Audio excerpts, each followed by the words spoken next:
देशम है ना। लंबे समय से बहुप्रतीक्षित जम्मू के लोगों का एक स्वप्न था कि तवी रिवर फ्रंट का काम वास्तविकता में बदले। आज उस काम का शुभारंभ हुआ है। 7 फरवरी को मैं श्रीनगर में था तो झेलम रिवर फ्रंट का काम उसी दिन शुरू हुआ था और आज 12 को जम्मू में तवी रिवर फ्रंट का काम भी शुरू हो गया है। मीडिया में कई तरह की खबरें आज छपी हैं अखबारों में। साबरमती के मॉडल पर है। ये सच है कि साबरमती रिवर फ्रंट के जो अध्यक्ष हैं श्री केशव वर्मा और वहां के जो म्युनिसिपल कमिश्नर हैं उनकी पूरी टीम ने हमारी मदद की है इस परियोजना में। लेकिन साबरमती रिवर फ्रंट से कई सबक हमने सीखे और इसलिए जो छोटी मोटी गलतियां उसमें पहले हो गई थी उनका सुधार हमने इस परियोजना में पूरी तरह से किया है। लंबे समय से हमारे जो खिलाड़ी हैं, प्रतिभावान खिलाड़ी हैं, या जो हमारा नौजवान है जो अपनी प्रतिभा को खेल के माध्यम से निखारना चाहता था, उसके लिए बहुप्रतीक्षित थी ये स्पोर्ट्स पॉलिसी और काफी गहन विचार करके स्टेक होल्डर से कंसल्टेशन करके देश के दूसरे हिस्सों में जिस तरह की अच्छी पॉलिसी है उसको दृष्टिगत रखते हुए मेहनत से मैं कहूं कि स्पोर्ट्स पॉलिसी बनाई गई है और इसके अंतर्गत राष्ट्रीय और अंतर्राष्ट्रीय स्तर पर बेहतरीन प्रदर्शन करने वाले खिलाड़ियों को सरकारी नौकरी के साथ साथ पुरस्कार का भी प्रबंध किया गया। उसका विवरण उसमें मिल जाएगा, मैं उस डिटेल में नहीं जाना चाहता। ओलंपिक, एशियाई, राष्ट्रमंडल, माने कॉमनवेल्थ, विश्व चैंपियनशिप या अनेक इस तरह की प्रतियोगिताओं में पदक विजेता खिलाड़ियों को उनके प्रदर्शन के आधार पर सरकारी नौकरी और 1 लाख से लेकर 1 करोड़ तक के पुरस्कार का भी प्रबंध किया गया है। हर वर्ष 10 जो उत्कृष्ट खिलाड़ी होंगे उनको 5 सर्वश्रेष्ठ प्रशिक्षकों माने कोचेज को भी हम सम्मानित करेंगे। मैं स्पोर्ट्स में रुचि रखने वाले जम्मू कश्मीर के नौजवानों को ये आश्वस्त करना चाहता हूं कि एक बेहतरीन स्पोर्ट्स पॉलिसी जम्मू कश्मीर ने यहां के प्रतिभावान खिलाड़ियों के लिए बनाई है। इससे न केवल उन्हें प्रोत्साहन मिलेगा बल्कि उनका भविष्य भी सुरक्षित रहेगा। मैं यूथ और स्पोर्ट्स डिपार्टमेंट और स्पोर्ट्स काउंसिल को विशेष रूप से धन्यवाद भी देना चाहूंगा कि कोरोना के बावजूद जम्मू कश्मीर में स्पोर्ट्स के टूर्नामेंट आयोजन करने में और खिलाड़ियों को अवसर देने के मामले में पूरे देश में हम नंबर 1 पर हैं और मुझे उम्मीद है कि इस नई स्पोर्ट्स पॉलिसी से स्कूल से लेकर डिविजनल लेवल तक टैलेंट हंट के अभियानों में और तीव्रता आएगी। बाकी मुझे लगता है कि अब विवरण आप देख लेंगे तो 2-4 सामान्य बातें कह के मैं बात खत्म करूंगा, फिर आप सबसे रूबरू हुआ जाएगा। एक रूपनगर में अतिक्रमण हटाने की घटना को लेकर के काफी कुछ मीडिया में भी आया है और कुछ लोगों की भावनाओं को भड़काने की भी कोशिश की जा रही है। मोटे तौर पर रूल ऑफ लॉ जो कहता है उस हिसाब से कार्रवाई हुई है। माननीय उच्च न्यायालय के निर्देश पर कार्रवाई हुई है। बावजूद इसके मैं ये बात कह सकता हूं कि अगर समाज में जो गरीब लोग हैं उनको ये प्रशासन पूरी तरह मदद करना चाहता है, लेकिन किसी को अगर जमीन आवंटित पहले से की गई है उस पर किसी को रहने का अधिकार भी नहीं दिया जा सकता है। पूरी संवेदना के साथ मैं आप सबके बीच ये बात कहना चाहता हूं कि जिनको आवंटन है उनको जमीन भी मिलनी चाहिए, और यदि गरीब लोग जो वहां किसी तरीके से रह रहे थे उसके लिए भी हम सहानुभूतिपूर्वक विचार करके उनके रहने बसने का इंतजाम शिद्दत से करने का भरोसा देते हैं। यहां हर बात में राजनीति आ जाती है। जिन लोगों ने कभी अनुसूचित जनजाति माने शेड्यूल्ड ट्राइब्स के लिए पिछले 50 सालों में कुछ नहीं किया, वे भी बयान दे रहे हैं। मैं किसी के राजनीतिक भाषण और बयान पर नहीं जाना चाहता हूं, लेकिन मैं इतना कहना चाहता हूं कि पिछले 1-1.5 वर्षों में ट्राइबल कम्युनिटी के लिए जो काम इस शासन ने, इस प्रशासन ने किया है, शायद 70 वर्षों में नहीं हुआ है। वो चाहे फॉरेस्ट राइट एक्ट का मामला है, इसके कारण उनके जीवन में आमूलचूल बदलाव आया है। सारी समितियां बनाना, इंडिविजुअल और कम्युनिटी राइट देना, उसके आंकड़े मेरे पास हैं, आपको उपलब्ध करा दिए जाएंगे। 2 कार्यक्रमों में श्रीनगर जम्मू मैंने स्वयं अपने हाथों से उन्हें सर्टिफिकेट दिया था। एक बड़ी समस्या सीजनल टीचर्स की थी। 4,000 रुपए वेतन पर काम करते थे, 10,000 रुपए अब उनका वेतन कर दिया गया।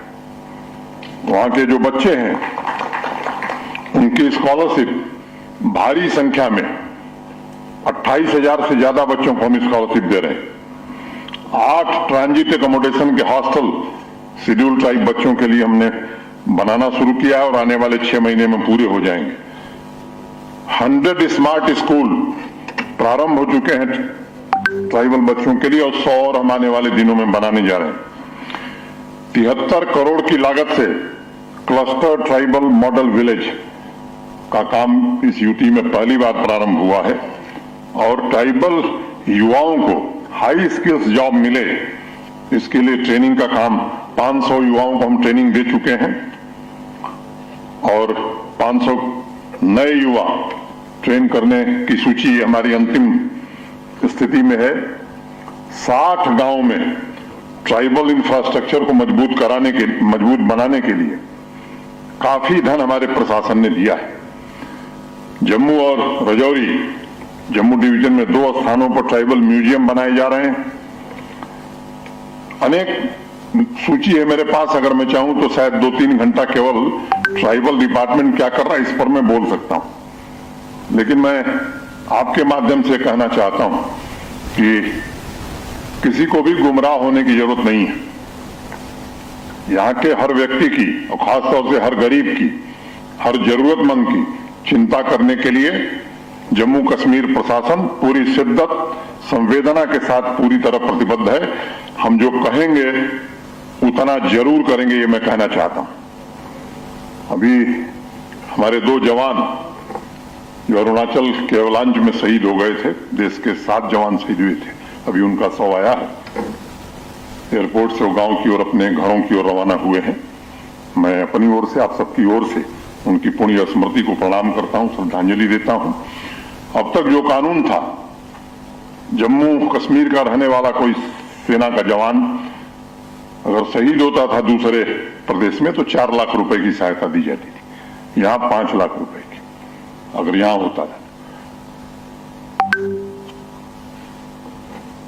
हमसे लोग मिलते रहे, आर्मी के लोग भी, उनका जो संगठन है वो भी मिलता रहा है। उनकी मांग थी कि देश के दूसरे राज्यों में ये जो अमाउंट है वो बहुत ज्यादा है। वो प्रक्रिया में था। मुख्य सचिव, जैसे मुझे जानकारी मिली, मैंने उनसे बात की। उन्होंने कहा कि बस 1-2 दिन में फाइल आपके पास पहुंचने वाली है। हमने कहा कि 1-2 दिन नहीं, आज जो 2 शहीद हुए यहीं से शुरुआत करते हैं, और ऐसे हर शहीद को, चाहे बाहर शहीद हो चाहे जम्मू कश्मीर, 25 लाख रुपया जम्मू कश्मीर प्रशासन देगा। एक भर्तियों को लेकर के बड़ी सारी चर्चाएं हो रही, मैं विवरण में नहीं जाना चाहता हूं, बस 2-3 बातें मुझे कहनी है। पिछले दिनों एक फैसला किया गया है कि 31 अक्टूबर 2019 के पहले जो पद विज्ञापित थे जिनके परिणाम नहीं आए हैं, मैं दोहरा रहा हूं, जिनके परिणाम अभी तक घोषित नहीं हुए, माने जिनके रिजल्ट डिक्लेयर नहीं हुए, उनको हम वापस ले रहे हैं। कारण मुख्य रूप से 4 कारण मैं बताऊंगा। कई ऐसे पद हैं जो 2004 में विज्ञापित हुए थे और 2022 में हम खड़े हैं, अभी तक 18 साल में नियुक्ति नहीं हो पाई थी। रिक्रूटमेंट के सारे नियम बदल गए, डोमिसाइल लोगों को मिल गया, भारतीय संविधान के अंतर्गत दिए गए रिजर्वेशन की व्यवस्था यहां जम्मू कश्मीर में हो गई और लद्दाख अलग होने के बाद अनेक पद लद्दाख को दे दिए गए। स्पष्ट रूप से मैं कहना चाहता हूं, जो पद वापस लिए गए हैं उन्हें आने वाले 2 महीने में हम विज्ञापित करने वाले हैं और तीव्र गति से, जिस तरह से 11,000 भर्तियां हमने की हैं पिछले 1 वर्ष में, उससे ज्यादा आंकड़ा है, मैं द्विवेदी जी बताएंगे, वैसे ही आने वाले समय में शीघ्रातिशीघ्र इन भर्तियों को करेंगे। एक प्रश्न उठता है कि जिन लोगों ने पहले आवेदन किया था उनका क्या होगा, उनका दोष क्या है। 1 टाइम रिलैक्सेशन उन्हें देंगे और पूरी तरह पारदर्शी तरीके से। मुझे एक बच्ची मिलने आई थी कठुआ की, निशा शर्मा, मिठाई लेकर के आई थी। मुझे बताया गया कि एक बच्ची है बाहर खड़ी है, मिलना चाहती है। मैंने कहा बुला लो। तो उससे मैंने पूछा, तो उसने कहा साहब हमने तो स्वप्न में भी नहीं सोचा था यहां बिना रसूख के भी नौकरी मिल सकती है। मेरे पिता तो सब्जी का ठेला चलाते थे और आज मैं जम्मू कश्मीर में अधिकारी बन गई, वो भी आधा किलो मिठाई लेकर के आई थी। मैं समझता हूं ये स्वप्न में भी जम्मू कश्मीर में संभव नहीं था। पूरी तरह से पारदर्शी व्यवस्था के आधार पर, योग्यता के आधार पर। और मैं चुनौती के साथ कहना चाहता हूं कि जो भी नियुक्तियां हुई जम्मू कश्मीर बैंक में या एसएसबी और पब्लिक सर्विस कमीशन में, एक भी नियुक्ति पर कोई उंगली नहीं उठा सकता है।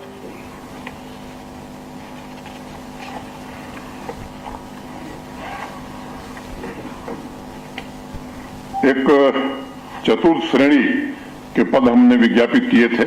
सामान्य रूप से जितने पद हमारे होते हैं, जैसे 5,000 मान लीजिए लोगों को 5,000 पोस्ट है हमारे पास, तो हम 4 गुना 5 गुना इतने लोगों को ही बुलाते हैं। तो जितने पद हमारे पास थे उस हिसाब से 4 गुना 5 गुना लोगों को बुलाया गया। अब उसमें कई लोग ऐसे निकले जो उधमपुर में भी नौकरी पा गए थे, डोडा में भी पा गए थे। तो जहां 8,000 पद भरने थे, 8,500 हम 5,000 ही भर पाए, 5,500। तो एक फैसला यह भी हमने किया कि उसी मेरिट के आधार पर जो शेष 3,000 पद हैं उन्हें भी हम 2 महीने में भर देंगे, ताकि जो बेरोजगार हमारे युवा साथी हैं उन्हें नौकरी का मुकम्मल प्रबंध हो जाए। इंडस्ट्रियल पॉलिसी आप सब जानते हैं, कई बार मैं बोल चुका हूं। जब पॉलिसी लॉन्च की थी तो उस समय अनुमान हम सबका था कि मोटे तौर पर 25 से 30,000 करोड़ का इन्वेस्टमेंट पूरे जम्मू कश्मीर में आएगा। जिस तरह का रिस्पांस है इंडस्ट्री का, और केवल देश की इंडस्ट्री का नहीं, बाहर की इंडस्ट्री का, आज मैं इस सभागार में आपको जिम्मेदारी से कहना चाहता हूं कि ये इन्वेस्टमेंट 70,000 करोड़ रुपए से ज्यादा का होने वाला है। फिर मैं दोहराता हूं, मोर देन 70,000 करोड़। जब से जम्मू कश्मीर बना, भारत आजाद हुआ, तब से लेकर अब तक कुल इन्वेस्टमेंट जम्मू कश्मीर में 14,623 करोड़। और 2022 में हम खड़े हैं। 2024 जब शुरू होगा तो 69,000 करोड़ नहीं होगा, 70,000 करोड़ से ज्यादा होगा। ये मैं आपको कहना चाहता हूं।